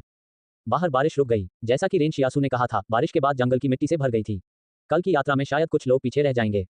पब फ्यूचर द्वारा विज्ञापन खोह में मौजूद कुछ सैनिक अभी भी सोए नहीं थे और कुछ फुसफुसा रहे थे। इस बीच लियू बु मुंह खोलकर टपकते पानी को पकड़ रहा था। अब अंततः पीने की बारी उसकी थी, क्योंकि बाकी सभी ने पर्याप्त पानी पी लिया था। यांग शियाओजिन शाम से बचे हुए पाइन कोन खोल रही थी। उसने अंदर से पाइन नट्स निकाला और उन्हें एक एक करके अपने मुंह में डाला ताकि उसे आवश्यक पोषक तत्व मिल सके। सभी ने वेस्ट चैप्टर चालू नहीं वेल बी एन कॉम। यांग शियाओजिन, जो रेन शियासु के सामने बैठी थी, उसे नींद होते हुए देख रही थी, जबकि वह पाइन नट्स खा रही थी। क्या वह वास्तव में सो रहा था या वह अर्धचेतन अवस्था में था? हालांकि यांग शियाओजिन ने रेन शियासु को खर्राटे लेते सुना। वह अकेली नहीं थी जिसने इसे सुना, पूरे हॉल ने भी इसे सुना। खर्राटे बहुत तेज थे। इस समय 2 सैनिक उठे और जू जियांचू से कहा, हम तुमसे पहरेदारी का काम ले लेंगे। तुम्हें अब थोड़ा आराम करना चाहिए। जू जियांचू ने सिर हिलाया। अपने पैरों पर खड़े रहो, अपनी सुरक्षा कम मत करो। चिंता मत करो, सैनिकों में से एक ने उत्तर दिया। दोनों सिपाही धीरे धीरे उस खोह के द्वार की ओर बढ़े, मानो वे वहां निगरानी रखने जा रहे हों। यांग शियाओजिन ने अपना सिर नीचे किया और अपनी नजर अपनी टोपी के नीचे छिपा ली। जब उसने 2 बदमाश सैनिकों को देखा, तो उसके मुंह के कोने थोड़े मुड़ गए। ऐसा इसलिए था क्योंकि उसने देखा कि रेन शियासु के खर्राटे बंद हो गए थे। लेकिन दोनों सैनिकों को कुछ भी पता नहीं चला। उनमें से एक ने कहा, मुझे आश्चर्य है कि क्या हम जिंदा वापस गढ़ में पहुंच पाएंगे। कौन जानता है, दूसरे ने उत्तर दिया। ऐसा लग रहा था कि दोनों लोग सामान्य बातचीत कर रहे थे। लेकिन जब वे यांग शियाओजिन और रेन शियासु के पास से गुजरे, तो वे हरकत में आ गए। बारिश बंद हो जाने के कारण खोह पूरी तरह से शांत हो गई थी। बाईं और दाईं ओर खड़े 2 सैनिकों ने अपनी संगीनें निकाल लीं। वे वास्तव में रेन शियासु और यांग शियाओजिन दोनों पर छिपकर हमला करने की सोच रहे थे। 3 कदम के भीतर कौन तेजी से प्रतिक्रिया करेगा, एक व्यक्ति या एक बंदूक? इस सवाल पर पहले भी कई लोगों ने चर्चा की थी और सभी को लगा कि एक व्यक्ति शायद 3 कदम के अंतराल में तेजी से प्रतिक्रिया कर सकता है।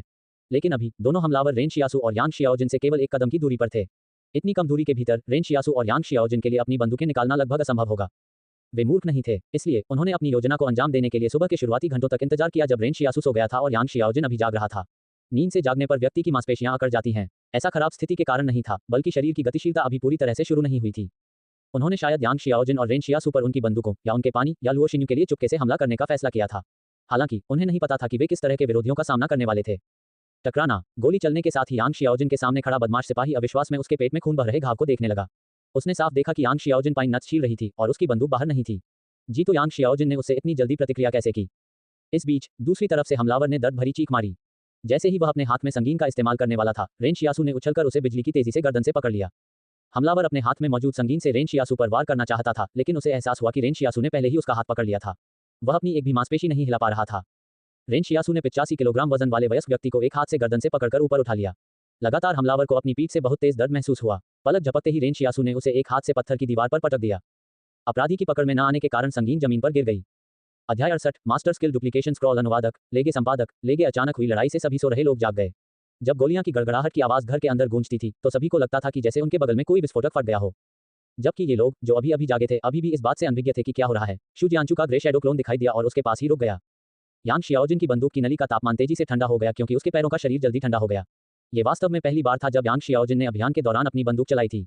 ऐसा लग रहा था कि किसी ने उम्मीद नहीं की थी कि वह अपने कार्य में इतना दृढ़ और मेहनती होगी। इसके अलावा किसी को मारते समय वह बहुत शांत दिख रही थी।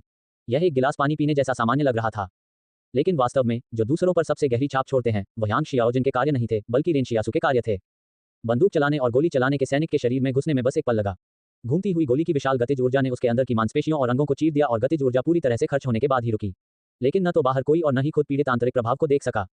लेकिन रेन शियासु के लिए यह अलग बात थी। एक वयस्क व्यक्ति को एक हाथ से बुरी तरह ऊपर उठाने का दृश्य बहुत हिंसक था। रेन शियासु की लंबाई केवल 1.78 मीटर थी और उसका शरीर 17 साल की उम्र में भी पूरी तरह से विकसित नहीं हुआ था। इसलिए चाहे वह जू जियांचू हो, लियू बो हो या यांग शियाओजिन हो, उन्होंने पहले कभी रेन शियासु की लड़ाकू क्षमता के बारे में नहीं सोचा था।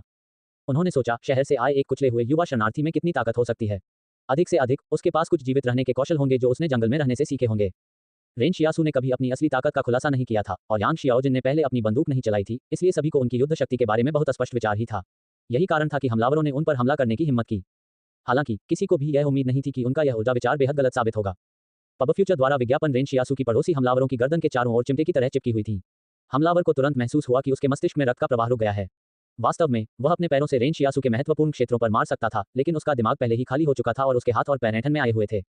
यांग शियाओजिन ने अपने सामने गिरे सैनिक की तरफ नहीं देखा, बल्कि पेट रेन शियासु को देखा। वह पहले से ही 2 बंदूकें रखे हुए थी और उन्हें खो में मौजूद बाकी सभी लोगों पर तान रही थी।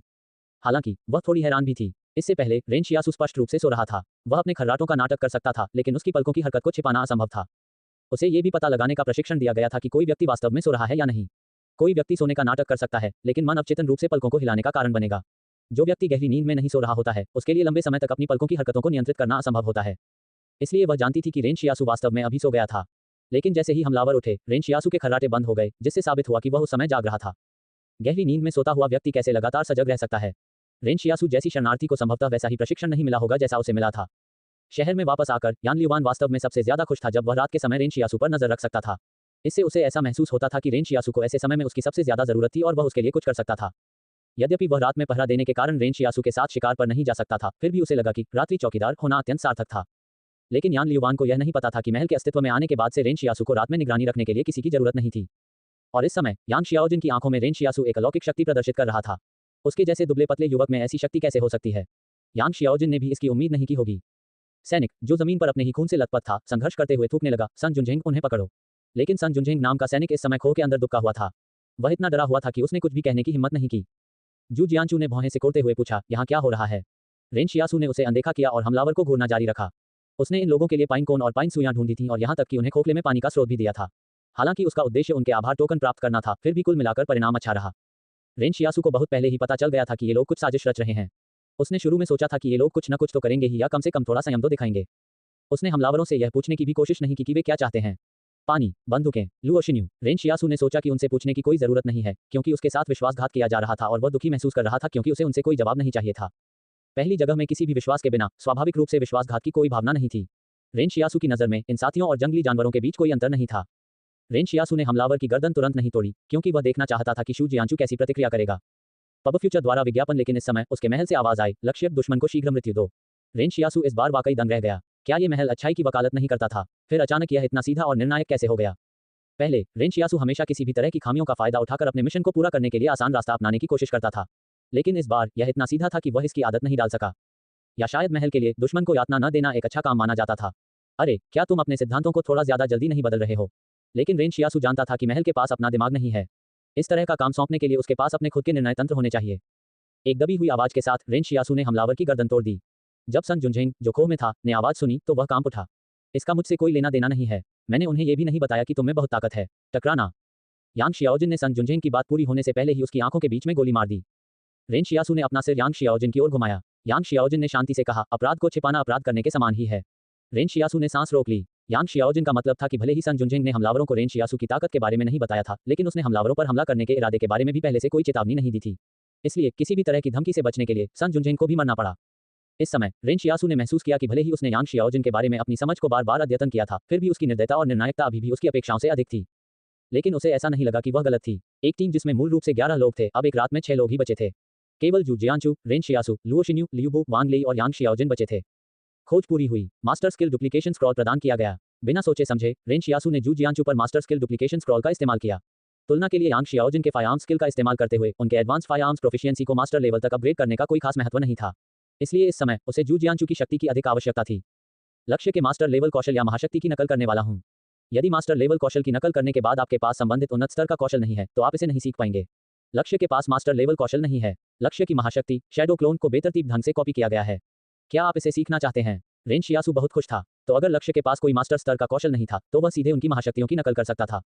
उसने सोचा था कि संभावनाएं बहुत कम होंगी। हाँ, आपने शैडो क्लोन सीख लिया है। रेन शियासु को अपने अंदर नई शक्ति का एहसास हो रहा था जिसे उसने अभी अभी सीखा था। वह महल के अंदर चुपचाप खड़े अपने ही एक छाया प्रतिरूप को देखकर आश्चर्यचकित था। लेकिन रेन शियासु को इस बात पर थोड़ी हैरानी हुई कि जू शियांचू की छाया का रंग ग्रे था जबकि उसका रंग काला था। इसमें क्या है? क्या यह इसलिए गहरा है क्योंकि मैं अपना चेहरा नहीं धोता? अध्याय 69। उन्हें वह मिला जिसके वे हकदार थे। अनुवादक, लेगे संपादक। लेगे हॉल में पर्यावरणीय शीतलन हो गया। रात में बिना किसी कारण के अपने 2 साथियों के गायब हो जाने से सभी उदास और मेहमान महसूस कर रहे थे। और अब सभी को आश्चर्य हुआ कि उनके बीच एक और आंतरिक संघर्ष कौन से लोग बचे थे। शू जियांचू, लुओ शिन्यू, लियुबो और वांग लेई चारों ओर मोटे तौर पर पता चला था कि सैनिकों ने रेन शियासु और यांग शियाओजिन पर हमला करने की योजना बनाई है। हालांकि उन दोनों ने इसे तुरंत संभाल लिया। इस लड़ाई की अवधि इतनी तेज थी कि यह कल्पनीय थी और संघर्ष ने जू जियांचू को उसके सामने खड़े होकर इन 2 लोगों की किताब से पुनर्मूल्यांकन करने पर मजबूर कर दिया। उन्होंने कहा, संभवतः वही मिला जिसके वे हकदार थे। रेन शियाओजू ने कुछ नहीं कहा। सोचने के बाद उसे समझ में आया कि जू शियांचू के पास इस हमले का कोई मकसद नहीं था।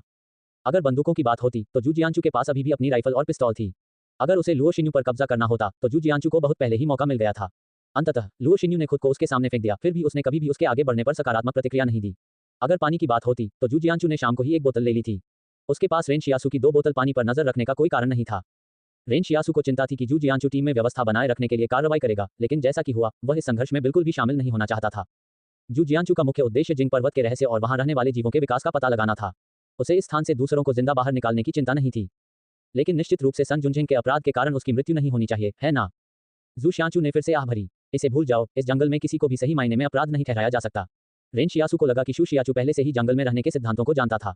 कोई सही या गलत नहीं था, जीवित रहना ही एकमात्र सत्य था। NoVALBancom पर अपना पसंदीदा उपन्यास प्राप्त करें। पब फ्यूचर द्वारा विज्ञापन। वह ये भी नहीं कहना चाहती थी कि यांग शियाओजिन का ऐसा करना सही था, लेकिन किसी भी खतरे से खुद को मुक्त करने में कुछ भी गलत नहीं था। रेन शियासु ने तीनों शवों को टूटे पत्तों के बाहर फेंक दिया। फिर उसने जू शियाचू और यांग शियाओजिन से कहा, मुझे कभी समझ नहीं आया कि जू शिया की लाश कैसे गायब हो गई, तो क्यों न हम इस बार लेट से देखें कि क्या होता है। उन्होंने यांग शियाओजिन से कहा, अगर कुछ अजीब हो तो मुझे चिल्लाकर जगा देना। फिर वह पत्थर की दीवार के सहारे बैठ गया और वापस सो गया। बाकी लोगों ने रेन शियासु को देखा और आश्चर्य व्यक्त किया कि वह इतना शांत कैसे रह सकता है। वह सीधे वापस सो कैसे गया जैसे कुछ हुआ ही न हो, जबकि उसने अभी अभी किसी को मारा था। क्या तुम ही नहीं थे जिसने अभी अभी उस व्यक्ति को मारा था? वास्तव में रेन शियासु सो नहीं रहा था। वह बस मन ही मन महल को देख रहा था क्योंकि उसमें एक काली छाया क्लोन दिखाई दी थी। इससे रेन शियासु की नींद उड़ गई क्योंकि उसकी दिलचस्पी बढ़ गई थी। महत्वपूर्ण बात यह थी कि वह शू जियांचू से बहुत ईर्ष्या करता था और यहाँ तक कि झांग बाओगेन की लार के विस्फोटक बुलबुले उड़ाने की शक्ति से भी उसे थोड़ी ईर्ष्या थी। यद्यपि लार के बुलबुले बहुत कमजोर दिख रहे थे, लेकिन रेन शियासु को संदेह था कि इसकी शक्ति में अभी भी सुधार की गुंजाइश है। क्या अलौकिक प्राणियों में सुधार की कोई गुंजाइश है? उसे लगा कि निश्चित रूप से ऐसा होना चाहिए। जहां तक उसकी बात है, भले ही उसके पास एक ऐसा महल था जो काफी डरावना लग रहा था, लेकिन समस्या ये थी कि वह अब तक अपनी शक्ति और निपुणता विशेषताओं को बढ़ा रहा था। इससे उसे ऐसा महसूस हुआ कि वह वास्तव में कोई अलौकिक प्राणी नहीं था। आखिरकार कुछ लोग लंबे समय तक प्रशिक्षण के बाद भी उसकी वर्तमान शक्ति की स्थिति तक पहुंच सकते हैं। इस प्रकार जू जियांचू से कॉपी की गई शैडो क्लोन शक्ति सीखने से पहले उसे वास्तव में एक अलौकिक प्राणी नहीं माना जा सकता था। कम से कम उसे युद्ध शक्ति के मामले में अलौकिक नहीं माना जा सकता था। रेन शियासु को लंबे समय से जू शियांचू के शैडो क्लोन की चाहत थी जो गोलियों को रोकने में सक्षम था। रेन शियासु की राय में आग्नेयास्त्र और विस्फोटक जैसे हथियार भयानक थे। जिस शुरुआती वेग से गोली चलाई जाती थी वह मैक गति या कई बार मैक गति तक पहुंच सकती थी। सामान्य लोगों के पास आग्नेयास्त्र जैसे हथियारों के खिलाफ लड़ने का कोई मौका नहीं होता। इसलिए रेन शियासु के लिए एक सामान्य व्यक्ति को एक अलौकिक प्राणी से अलग करने वाला तत्व आग्नेयास्त्रों और विस्फोटकों का भय होगा। बेशक रेन शियासु भी आग्नेयास्त्रों और विस्फोटकों से निडर नहीं था। अगर कोई उन पर उन हथियारों से छिपकर हमला करता तो भी वह मर जाता। इस समय महल में पीतल के टाइपराइटर के पास काली छाया वाला क्लोन चुपचाप और स्थिर खड़ा था। रेन शियासु ने उसकी जांच की और पाया कि छाया क्लोन का सिलहूट स्पष्ट रूप से उसका अपना था। ये बिल्कुल उसका धुंधला संस्करण जैसा लग रहा था। जू जियांचू का छाया क्लोन ग्रे रंग का क्यों था जबकि उसका काला था? उसने स्पष्ट रूप से शक्ति को सीधे उससे कॉपी किया था, तो क्या कोई अन्य अंतर हो सकता है?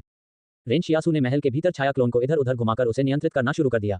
फिर उसे एहसास हुआ कि छाया क्लोन की ताकत उसकी अपनी ताकत से बहुत मिलती जुलती थी। बिना किसी परीक्षण के भी रेन शियासु को पता था कि यह मानसिक स्तर पर एक तरह का संबंध था। ऐसा लग रहा था कि छाया क्लोन सीधे उसकी मानसिक इच्छा शक्ति से बना था। पब फ्यूचर द्वारा विज्ञापन इस छाया क्लोन की ताकत, गति और यहां तक कि घनत्व भी रेन शियासु की तुलना में दोगुना था। यह कोई आश्चर्य की बात नहीं थी कि यह गोलियों को भी रोक सकता था। एक सामान्य व्यक्ति भी गोलियों को रोक सकता था, लेकिन वह मर जाएगा, जबकि छाया क्लोन नहीं मरेगा। रेन शियासु के निजी प्रयोग के जरिए उसने पाया कि छाया क्लोन का उपयोग उसकी इच्छा शक्ति पर निर्भर करता है। जब तक वह जोश से भरा हुआ था, वह इसका उपयोग जारी रख सकता था। लेकिन रेन शियासु को इस बात की थोड़ी जिज्ञासा थी कि इच्छा शक्ति जैसी अस्पष्ट चीज की गणना कैसे की जा सकती है। उसने महल से पूछने की कोशिश की, मेरी इच्छा शक्ति का स्तर क्या है? महल से आवाज आई, उत्तर देने के लिए अधिकृत नहीं हूं। रेन शियासु थोड़ा हैरान था। चूंकि उसके मास्टर स्तर के जंगल में जीवित रहने की दक्षता निर्धारित की जा सकती थी और उसकी शक्ति और निपुणता विशेषताओं को भी निर्धारित किया जा सकता था, तो महल उसकी इच्छा शक्ति के स्तर को निर्धारित क्यों नहीं कर सका? क्या किसी की इच्छा शक्ति निर्धारित करने का कोई मापदंड नहीं था या इसका कोई अन्य कारण था? चूंकि उसे फिलहाल कोई जवाब नहीं मिल सका, इसलिए रेन शियासु ने इस पर और अधिक ध्यान नहीं दिया और सो गया। लेकिन रेन शियासु ने यह पता लगा लिया था कि जू जियांचू का छाया क्लोन ग्रे क्यों था जबकि उसका काला था।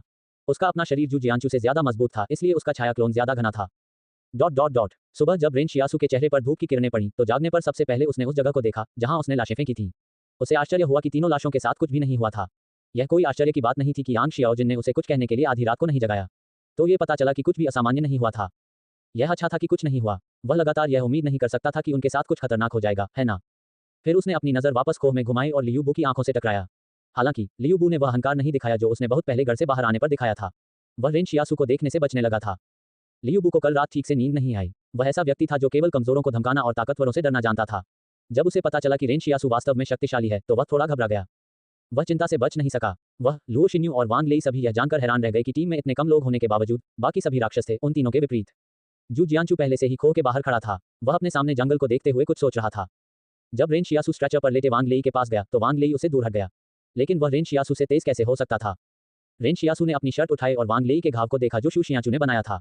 उसने कहा, ठीक है, अब तुम उठ सकते हो और अपने आप चल सकते हो। घाव पहले ही ठीक हो चुका है। अचानक वांग लेई को एहसास हुआ कि उसके घाव में अब दर्द नहीं रह गया है। क्या रेन शियासु की काली दवा इतनी तीव्र हो सकती है? अध्याय 70 भंडारण अधिकार अनुवादक लेगे संपादक लेगे जब जू जियांचू वापस गड्ढे में गया तो उसने देखा कि वांग लेई उसके घाव का निरीक्षण कर रहा है। उसने रेन शियासु से पूछा, क्या तुम्हारे पास अभी भी वह दवा है? वांग लेई के गिनी पिग की भूमिका निभाने के कारण जू जियांचू को अच्छी तरह पता था कि काली दवा कितनी महत्वपूर्ण है। अगर जंगल में उसे कोई चोट लग जाती तो उसके बचने की संभावना बहुत बढ़ जाती, बशर्ते उसके पास काली दवा हो। नहीं, रेन जियासु ने सहजता से उत्तर दिया, मैं तुम्हें इसके लिए पैसे दूंगा। जू जियांचू ने कहा।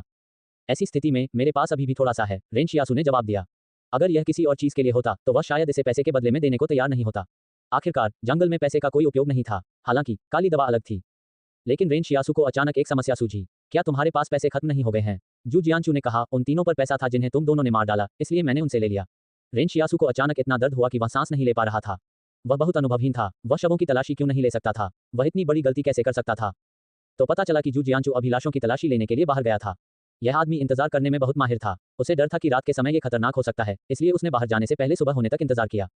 रेन शियासु ने नाराजगी से कहा, ये तुम्हारा पैसा नहीं है, ये स्पष्ट रूप से मेरा पैसा है। तुम्हें कम से कम इसका आधा हिस्सा मेरे साथ बांटना होगा। पब फ्यूचर द्वारा विज्ञापन जू जियांचू ने कुछ सोचा और कहा, मेरे लिए यहाँ पैसे का कोई मतलब नहीं है।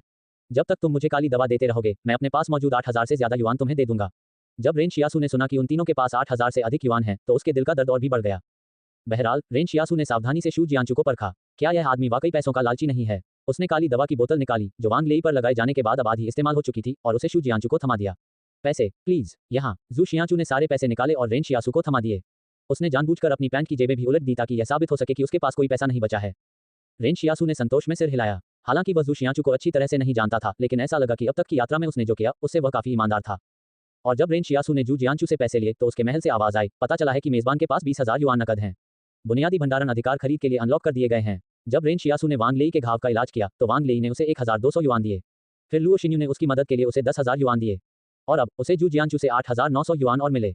इन सब को मिलाकर रेन शियासू के पास नकद राशि 20,100 युआन तक पहुंच गई। लेकिन इस बार रेन शियाओजू हैरान रह गया। इससे पहले वह महल के भंडारण को चालाक करने के लिए बहुत उत्सुक थी, लेकिन महल ने उसे कभी नहीं बताया कि इसे एक्सेसरीज कैसे किया जाए। उन्होंने अनुमान लगाया था कि वह एक निश्चित खोज या अतिरिक्त खोज पूरी करनी होगी जो हथियार को चालाक करने के समान होगी। लेकिन उसने कभी नहीं सोचा था कि उसे स्टोरेज को सस्ता करने के लिए अपना पैसा खर्च करना पड़ेगा। एक आभासी महल के रूप में आपको पैसे की क्या जरूरत है? रेन शियासू ने अपने पूरे जीवन में पहले कभी 10,000 युआन से ज्यादा नहीं बचाया था। लेकिन अब जब उसे शू शियानचू से करीब 10,000 युआन मिल गए तो उसे फिर से सब खर्च करना पड़ा। ये सच है कि शुरुआती दौर में वापस जाना जैसा था। उसके पास पैसे खर्च करने के अलावा कोई विकल्प नहीं था। रेन शियासू अच्छी तरह से जानता था कि जंगल में भंडारण स्थान होना कितना महत्वपूर्ण है। उसने अपने दांत भींचे और अपने मन के महल से कहा, इसे खरीद लो। खरीदारी सफल रही। अपने ढांचे के भंडारण अधिकार चमत्कारिक करके लिए हैं। इस समय महल में एक और दरवाजा दिखाई दिया और धीरे धीरे खुला। तब रेन शियासू ने देखा कि उसके पीछे एक दीवार के बीच में 1 घन मीटर का स्थान बना हुआ है। क्या घोटाला है? 20,000 युआन में मुझे इतनी छोटी जगह मिल गई। अभी महल ने क्या कहा? ओह हाँ, ढांचा भंडारण अधिकार फिसल गए हैं। इसका मतलब ये हुआ कि वह भविष्य में भी एडवांसमेंट और इसी तरह के अन्य स्तरों की स्टोरेज खरीद सकता था। इस दरवाजे के पीछे की जगह शायद और अधिक खरीद के बाद बड़ी हो जाएगी और शायद एक वास्तविक घर में भी बदल जाएगा। पब फ्यूचर द्वारा विज्ञापन, लेकिन इसके लिए उसे कितना पैसा खर्च करना होगा? रेन शियासू को तो ये भी पता नहीं था कि क्या वह इस जीवन में इतना पैसा कमाएगी। रेन शियासू ने 20,000 युआन की प्रभावशाली कमाई की थी।